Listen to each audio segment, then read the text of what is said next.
The cantina fell silent as Zephyrian Commander Crixtel entered, his battle-scarred carapace gleaming under the dim lights. Every patron in the establishment knew who he was. The most decorated warrior in the Galactic Coalition's history. The alien who had fought on 17 different worlds against 12 species and never lost a single engagement. Until Earth. Now he sat hunched in the corner booth, his 4 arms wrapped around a glass of fermented Altarian spirits, speaking in hushed tones to anyone brave enough to listen. Tonight, a small crowd had gathered around his table. Young recruits mostly, eager to hear war stories from a legend. You want to know about humans? Crixtel's voice was barely above a whisper, but it carried the weight of nightmares. Everyone does these days. Ever since the peace treaties were signed, everyone wants to know what made us surrender to a species that had barely left their own solar system. A young Vorthon soldier leaned forward, his scales rippling with anticipation. Is it true they eat their own dead? Crixtel's compound eyes fixed on the recruit with an intensity that made the younger alien shrink back. Worse, they keep fighting when they should be dead.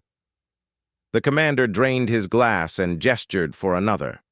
The server, a nervous Plixen with trembling tentacles, quickly refilled it while staying as far from the table as possible. Everyone had heard the rumors about Crixtel's condition. Post-traumatic stress, they called it. The first documented case of the disorder in their species' history. I commanded the 47th Shock Battalion, Crixtel continued, his voice taking on a mechanical quality. Elite forces. The best the Coalition had to offer. We were tasked with securing the human colony on Kepler 442b. Intelligence said it was lightly defended. Primitive weapons, no orbital defenses. Just farmers and miners, really. He laughed, but there was no humor in the sound. It sent chills down every spine in the cantina. Primitive weapons, he repeated. That's what we thought right up until the moment they started shooting. The Vorthan recruit shifted uncomfortably. But surely your superior technology gave you an advantage. Our plasma rifles can cut through any material known to science. Crixtel's mandibles clicked together in what might have been amusement. You know what a human farmer uses to clear rocks from his field? Chemical explosives? Do you know what he uses to protect his crops from pests? Projectile weapons that fire metal pellets at supersonic speeds. Do you know what he uses to transport goods? Vehicles powered by controlled explosions. The crowd exchanged glances. This wasn't making sense. They live surrounded by weapons, Crixtel said, noting their confusion. Every tool in their civilization doubles as an instrument of war. We learned this the hard way. He paused to take another drink, his 4 hands trembling slightly as he lifted the glass. The first wave went in at dawn. Standard protocol. Orbital bombardment to soften targets, then rapid deployment of ground forces to secure strategic positions. We expected minimal resistance, maybe a few security guards with slug throwers. Instead, we found ourselves fighting an entire population that had transformed overnight into a guerrilla army. A Nexarian engineer with cybernetic implants spoke up. Surely untrained civilians pose no real threat to professional soldiers? Crixtel's laugh was bitter. Untrained? These civilians had been preparing for this moment their entire lives. Not preparing for us specifically, mind you. Preparing for anyone who might threaten their families. He leaned back in his seat, staring at something none of them could see. The first thing that went wrong was the orbital bombardment. Our targeting systems had mapped every structure on the planet. Government buildings, communication centers, power plants, all the critical infrastructure. But when we fired, we hit empty buildings. Every single target had been evacuated hours before we arrived. Impossible, the Nexarian said. Our approach was completely stealthed. They had no way of detecting us. That's what we thought too, Crixtel replied. Turns out humans have this thing called pattern recognition. Their intelligence services had been tracking coalition fleet movements for months. They knew we were coming before we did. The commander's voice grew darker as he continued. But that was just the beginning. The real shock came when we realized they had turned their entire planet into a trap. He gestured with one of his lower arms, sketching invisible lines in the air. Every road had been rigged with explosives. Every bridge had been weakened at precise stress points. Every building taller than 3 stories had been prepared for controlled demolition.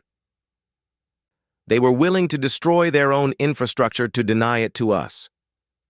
Barbaric, whispered the Vorthon. Strategic, Crixtel corrected. They understood something we didn't. They weren't fighting to win quickly. They were fighting to make occupation impossible. The cantina had grown quieter as other patrons strained to hear the conversation. Even the background music had been turned down. The second wave deployed 6 hours after the first, Crixtel continued. By then, we had reports of contact from 17 different locations, not organized resistance, scattered attacks by small groups using improvised weapons and captured equipment. Command assumed we were dealing with remnants of their military forces. He paused, his compound eyes reflecting the light like fractured mirrors. We were wrong about that too. These weren't soldiers. They were teachers and mechanics and shop owners and retirees, but they fought like demons. A young Altarian pilot who had been quiet until now finally spoke. How is that possible? Combat training takes years. Discipline under fire requires experience. That's where you're thinking like a civilized being, Crixtel said. Humans don't train for war. They train for survival, and they've been doing it for millions of years. He held up one of his primary hands, extending a single finger. First lesson I learned about humans. They never stop adapting. Give them a problem and they'll find 17 different solutions. Take away their weapons and they'll make new ones. Destroy their communications and they'll create alternatives. Cut off their supply lines and they'll live off the land. The commander's voice became more animated as he warmed to his subject, but there was a manic edge to his enthusiasm. I watched a human female, maybe 60 standard years old, take down 3 of my best soldiers with nothing but cooking chemicals and a delivery drone. She had converted her food preparation area into a chemical weapons laboratory and was using civilian electronics to guide improvised explosive devices. Murmurs of disbelief rippled through the crowd. That's nothing, Crixtel continued. I saw a human adolescent, couldn't have been more than 15 local years, use recreational sporting equipment to bring down one of our atmospheric fighters. Turned out humans have this game where they try to hit small objects with wooden clubs. This kid had modified the launcher to fire industrial fasteners at hypersonic velocities. He gestured wildly, with all 4 arms now, his words coming faster. They used construction equipment as improvised armor. They converted agricultural vehicles into mobile weapons platforms. They turned their entertainment systems into communication networks. Every aspect of their civilian infrastructure became part of their war machine. The Nexarian engineer shook his head. This sounds exaggerated. No species could be that resourceful. Crixtel's eyes fixed on him with predatory intensity. You want specifics? Fine. Day 3 of the occupation. My unit was tasked with securing a small community called Millfield. Population maybe 3,000. We surrounded it with a full company. Armor support, air cover, electronic warfare specialists. The works. His voice dropped to barely above a whisper again, forcing everyone to lean closer. They held us off for 18 hours, 3,000 civilians against 200 elite soldiers. Know how they did it? The silence was complete now. Even the background hum of the air recycling system seemed muted. Water, Crixtel said simply. They controlled the local water supply, diverted it through underground tunnels that had been excavated months earlier under the pretense of community improvement projects. Then they used those tunnels to move personnel and supplies while staying completely hidden from our sensors. He paused for another drink, his hands steadier now that he was deep in the memories. But that wasn't the clever part. The clever part was what they did with the water itself. They rerouted it to flood the low-lying areas where we had established our command posts. Not enough to cause immediate danger, just enough to force us to relocate. Every time we moved, they were ready. Snipers in positions they had prepared weeks in advance. Booby traps disguised as debris from our own bombardment. The Altarian pilot looked skeptical. Surely you adapted to their tactics. We tried, Crixtel admitted. Changed our approach patterns, varied our timing, used different communication frequencies. Nothing worked. Every modification we made, they had already anticipated. He leaned forward, his voice becoming urgent. That's when I realized something terrifying about humans. They don't just plan for success, they plan for failure. Every strategy they implement has backup plans, and backup plans for the backup plans. They think several moves ahead in ways that make our best tactical computers look simple. The commander stood suddenly, his chair scraping against the floor. He began pacing behind the table, his movements jerky and agitated. Day 4. We brought in heavy artillery. Leveled 3 city blocks to flush out a single sniper team. Know what we found when we searched the ruins? Empty buildings. They had evacuated every civilian hours before we arrived and left behind mannequins dressed in local clothing. His pacing became more erratic. Day 5, we tried psychological warfare. Broadcast demands for surrender, promises of fair treatment, threats of escalation. They responded by playing music, loud, aggressive music that interfered with our communications and masked the sound of their movement. Day 6. We attempted to cut off their supply lines by destroying all the roads leading into the community. They started using underground maintenance tunnels we didn't even know existed. Day 7, we tried to force them out by cutting power to the entire region. They had backup generators hidden in locations that didn't show up on any of our scans. Crixtel stopped pacing abruptly and turned to face his audience. Day 8, I finally understood what we were really fighting. Not just humans, not just a species. We were fighting a mindset, a way of thinking that was fundamentally different from anything we had encountered before. The cantina was dead silent now. Even the servers had stopped moving. Every other species we had conquered fought to preserve what they had built. Humans fight to ensure what they value survives. They don't care about buildings or equipment or even territory. They care about people, and they will sacrifice everything else to protect them. He sat back down heavily, suddenly looking much older than his 73 standard years. That's when Command decided to change tactics. If we couldn't defeat them conventionally, we would use their own psychology against them. We started targeting civilian populations directly, reasoning that humans would surrender rather than watch their families suffer. Crixtel's mandibles clicked rapidly, a sign of extreme agitation among his species. Biggest mistake of the war, he said quietly. We thought threatening their loved ones would break them. Instead, it transformed them into something I still have nightmares about. He finished his drink in a single gulp and signaled for another. That's when the real fighting began. The server had stopped bringing drinks. The Plixen had retreated to the far end of the bar after overhearing Crixtel's last statement, and now the commander had to walk over himself to refill his glass. When he returned to the table, his audience had grown. Word was spreading through the cantina that the infamous veteran was sharing his experiences, and creatures from a dozen different worlds had quietly moved closer. Crixtel noticed the increased attention, but didn't seem to care. His eyes had taken on a distant quality, as if he was seeing through the present moment into memories he'd rather forget. The order came down from High Command 3 days later, he began without preamble. Civilian population centers were now classified as legitimate military targets. The reasoning was sound. From a tactical perspective, humans clearly weren't following conventional rules of engagement. They had militarized their entire society.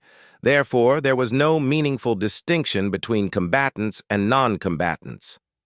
A Krillian trader with scarred chitinous plates spoke from the back of the crowd. Seems logical. Remove their support structure and their resistance collapses. Crixtel's laugh was hollow. That's what we thought.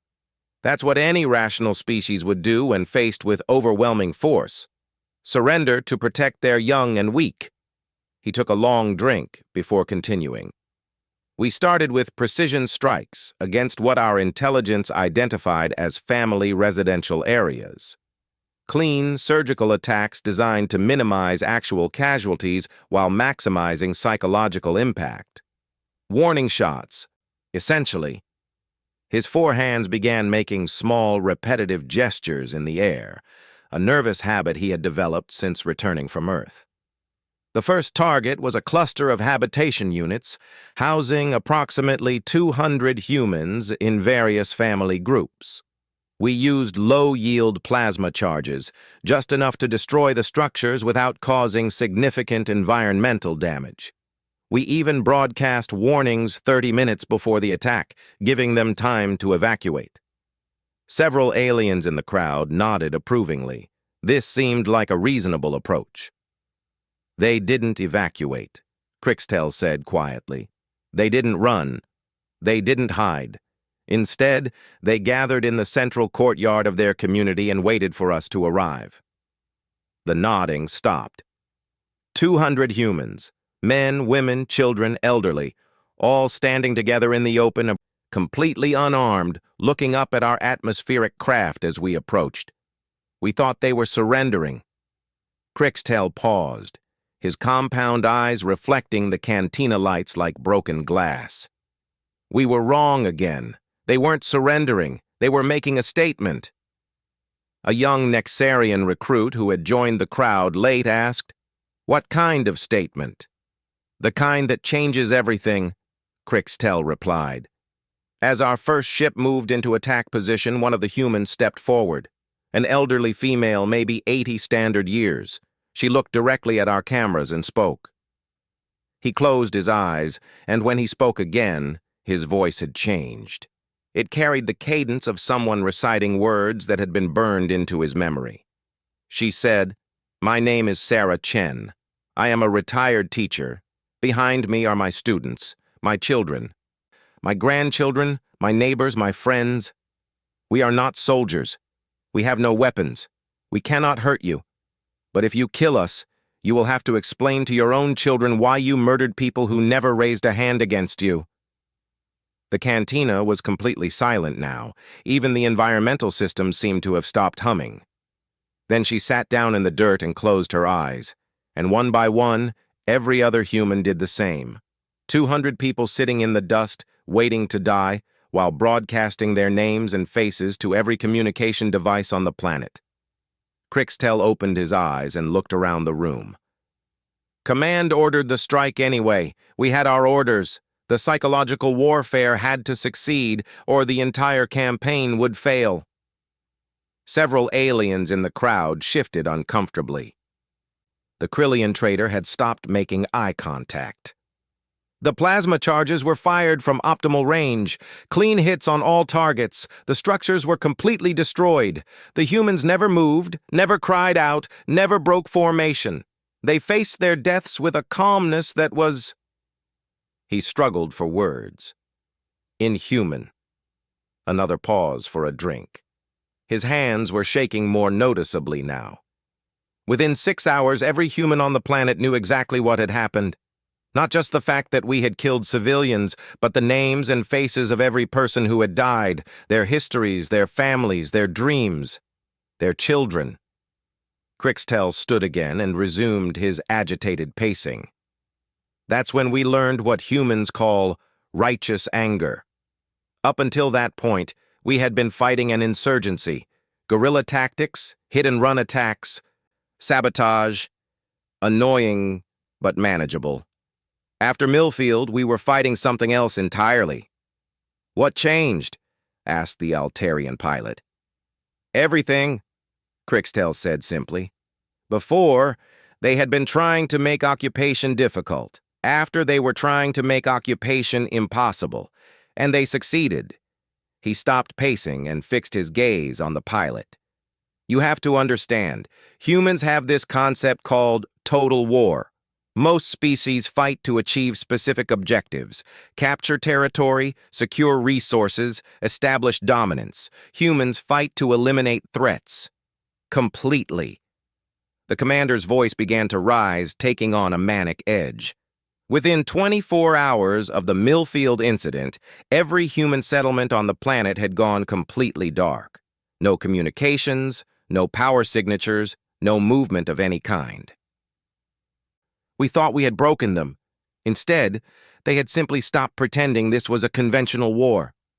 He gestured wildly with all four arms. They came out of the ground, literally.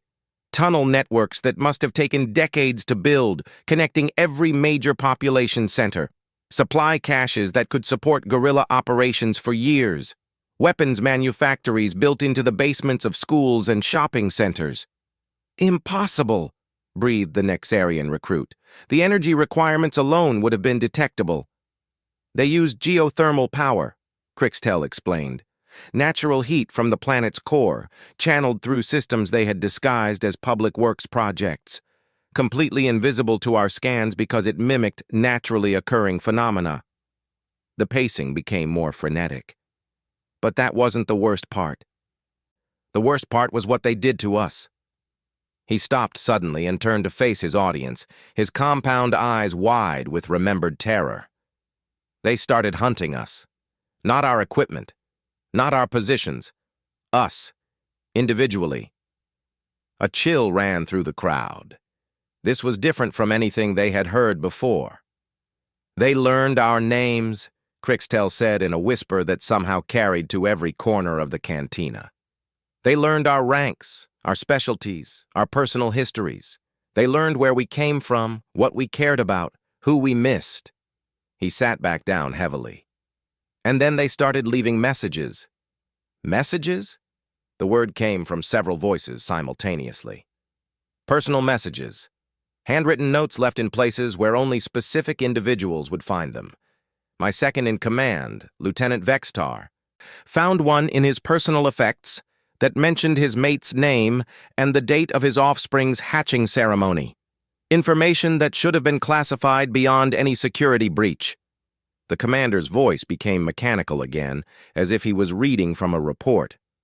Corporal Thicksnell found a photograph of his birth nest tucked inside his weapon maintenance kit.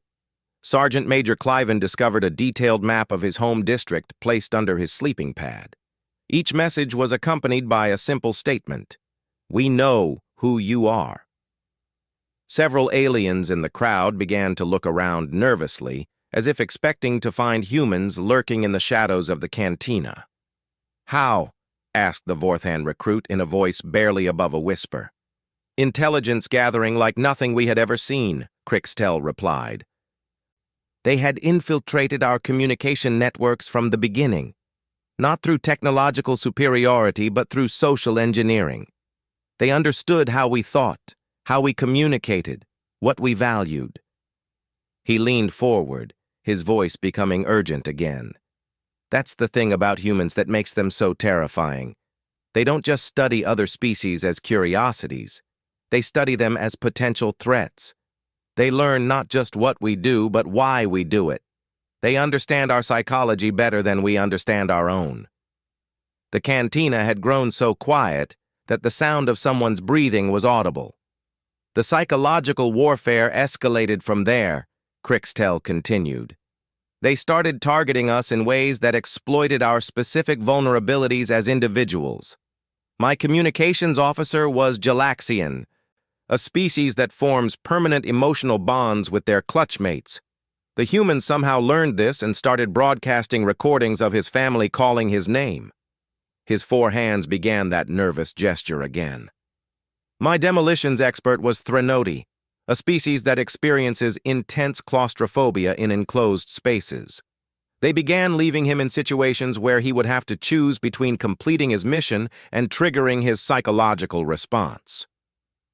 My tactical analyst was Keth Moran, a species with perfect memory who cannot lie or engage in deception. They started feeding him false information that looked completely authentic, knowing he would pass it up the chain of command without question. The commander's voice cracked slightly. And me, I'm Zephyrian.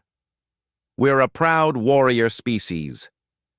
Our entire culture is built around the concept of honorable combat. We believe that facing death with courage is the highest virtue any being can achieve. He stood once more, but this time his movement was slow and deliberate. They learned this about me, and then they made sure I never got the chance to die honorably. The alien crowd exchanged confused glances. Every engagement where I should have been able to die fighting for my soldiers, they made sure I survived. Every situation where I could have sacrificed myself to save others, they evacuated the area before I arrived. Every opportunity for heroic last stands, they removed through careful manipulation of circumstances. Crixtel's voice became hollow. They didn't just defeat me. They made me irrelevant. They turned every tactical decision I made into a pointless gesture. They made sure that no matter what I did, it would have no impact on the outcome of the war. He sat back down, his shoulders slumped in defeat. That's when I realized what we were really fighting. Not just a species that was good at war. A species that understood war better than we understood ourselves. They knew that the goal wasn't just to win battles. It was to break our will to fight future battles. The Krillian trader spoke from the back of the crowd, his voice careful and measured. You're describing impossible capabilities. No species could be that tactically sophisticated. Crixtel looked up at him with exhausted eyes. That's what I thought too, right up until the day they offered to let us surrender. The words hung in the air like a physical presence. In all the histories of the Galactic Coalition, no conquered species had ever offered surrender terms to their conquerors. The very concept seemed to violate the basic laws of warfare that every civilized species understood. Crixtel sat motionless for several minutes, staring at his empty glass. When he finally spoke, his voice was barely audible. Day 47 of the occupation. We had lost 60% of our ground forces. Our supply lines were completely compromised. Our communication networks had been infiltrated so thoroughly that we couldn't trust any information we received. And our morale was... He gestured helplessly. There isn't a word for it in any language I know. The crowd around the table had grown larger, but somehow the space felt more intimate. Every being present seemed to sense they were hearing something unprecedented in galactic history. The message arrived through official diplomatic channels, Crixtel continued. Not intercepted communications or propaganda broadcasts. A formal diplomatic proposal transmitted through proper coalition protocols, complete with authentication codes and legal documentation. He reached into a pocket of his uniform and pulled out a small data crystal, placing it on the table where everyone could see it. I still carry a copy of it. Command said I could keep it as a reminder of what we accomplished. They still think we won. The Nexarian recruit leaned forward. What did it say? Crixtel picked up the crystal and activated it. A holographic display materialized above the table, showing text in the standard coalition trade language. But before anyone could read it, he deactivated the projection. The exact wording isn't important, he said.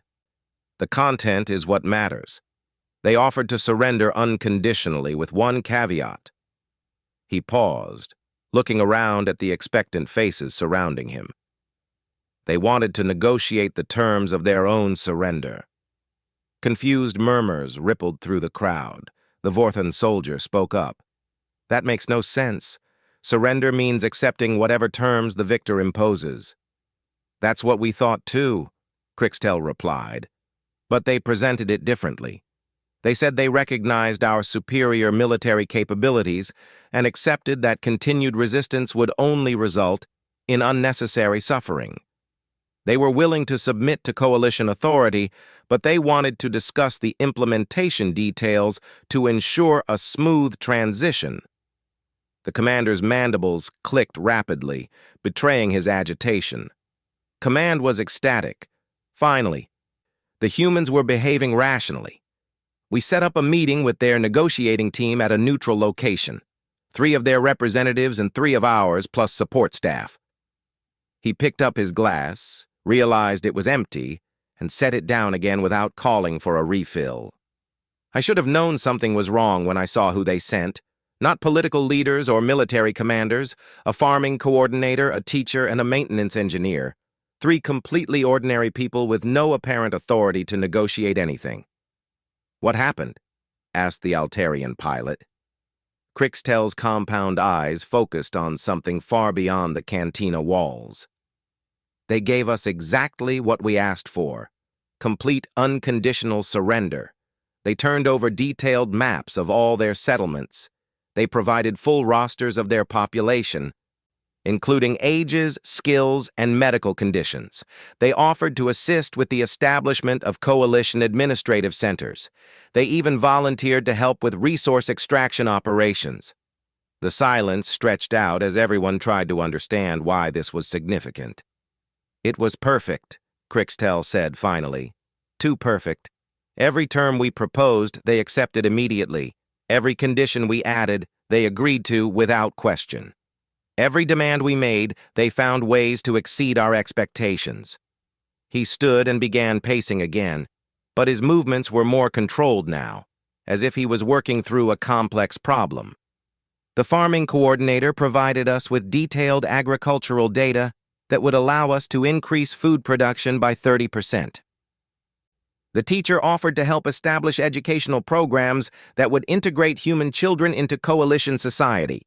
The maintenance engineer gave us technical specifications for infrastructure improvements that would benefit both species." "That sounds reasonable," said the Krillian trader cautiously. "That's what we thought," Crixtel agreed. "It was reasonable. It was logical. It was exactly what a defeated species should do when faced with superior force. And that's when I realized we had been outmaneuvered so completely that we didn't even understand what had happened to us." He stopped pacing and faced his audience directly. "They weren't surrendering to us. They were recruiting us." The words hit the crowd like a physical blow. Several aliens stepped back involuntarily. "Think about it," Crixtel continued, his voice gaining strength. "What is surrender, really? It's an acknowledgement of superior capability, a recognition that the victor has something the defeated party lacks. But what happens when the defeated party has something the victor needs?" He gestured broadly with all 4 arms. "We came to conquer a primitive agricultural world. Instead, we found a species that had solved problems we didn't even know existed. Their farming techniques could feed twice as many people using half the resources. Their educational methods produced individuals who could think creatively under pressure. Their engineering approaches created infrastructure that was more efficient and resilient than anything in coalition space." The implications began to sink in as Crixtel continued. The surrender negotiations lasted 6 weeks. By the end, we weren't discussing how to govern humans. We were discussing how humans could help us govern better. His voice became bitter. They had studied our species, all of them. They knew our strengths and weaknesses better than we did. They knew what we needed and what we feared. And they had spent the entire war demonstrating that they could provide solutions to our problems. The commander sat back down heavily. "The Zephyrian Empire suffers from resource depletion because our military expansion has outpaced our technological development. The farming coordinator showed us how to increase agricultural output on marginal worlds by 400%. The Nexarian Republic struggles with social unrest because our rigid caste system prevents talented individuals from reaching their potential. The teacher demonstrated educational techniques that could identify and develop ability regardless of social background. The Vorthan Confederacy faces infrastructure collapse because our rapid expansion has created supply chain vulnerabilities. The engineer provided designs for self-repairing systems that could function independently for decades. Crixtel looked around the table at the representatives of various species. Within 6 months of the surrender, every major coalition member world had requested human advisors. Within a year, human innovations had improved productivity across 12 different sectors. Within 5 years, it had become impossible to imagine how we had functioned without their input. The cantina had gone completely silent. Even the background conversations at other tables had stopped. "That's when I understood what had really happened," Crixtel said quietly. "We hadn't conquered Earth. Earth had conquered us. Without firing a shot, without issuing a single threat, without even asking for anything in return." He picked up the data crystal again, turning it over in his hands. "The surrender document we signed didn't make them our subjects. It made them our partners. Equal partners with full rights and representation in coalition government, and we agreed to it enthusiastically because they had convinced us it was our idea." A young Threnody engineer who had been listening from near the bar finally spoke up. "But surely you realized what they had done. Couldn't you reverse the agreements?" Crixtel's laugh contained no humor at all. "Reverse them how? By going back to our old inefficient methods? By giving up innovations that had improved the lives of billions? By abandoning solutions to problems that had plagued us for centuries?" He leaned forward, his voice becoming urgent. "That's the genius of it. They didn't defeat us through superior force. They made themselves indispensable. They solved our problems so effectively that removing them would cause more damage than any military conquest could achieve."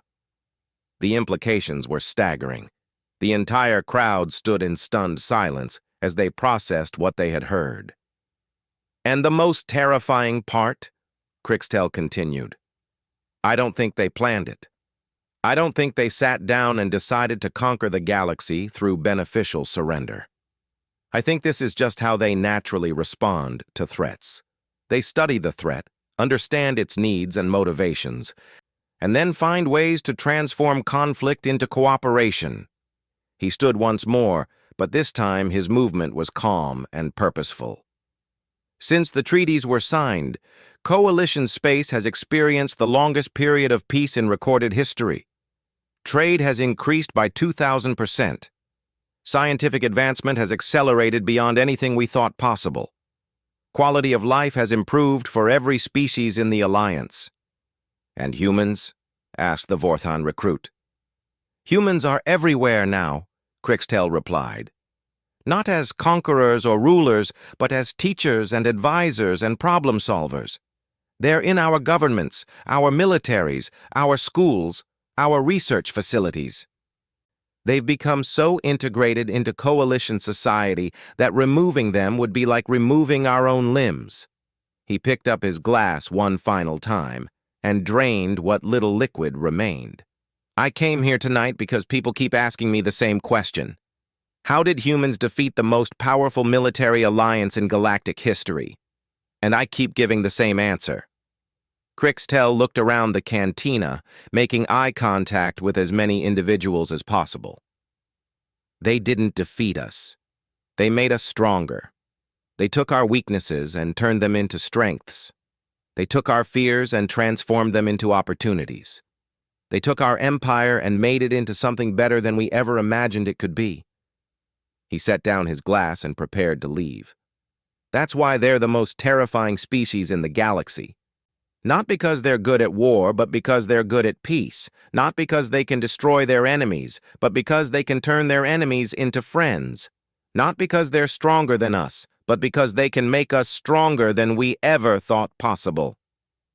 The crowd parted as Crixtel made his way toward the exit. Just before he reached the door, he turned back one final time.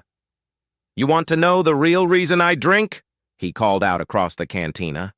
"It's not because of the nightmares about the war. It's because of the dreams about the future.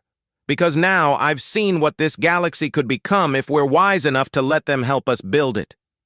The door closed behind him with a soft hiss, leaving the cantina in absolute silence.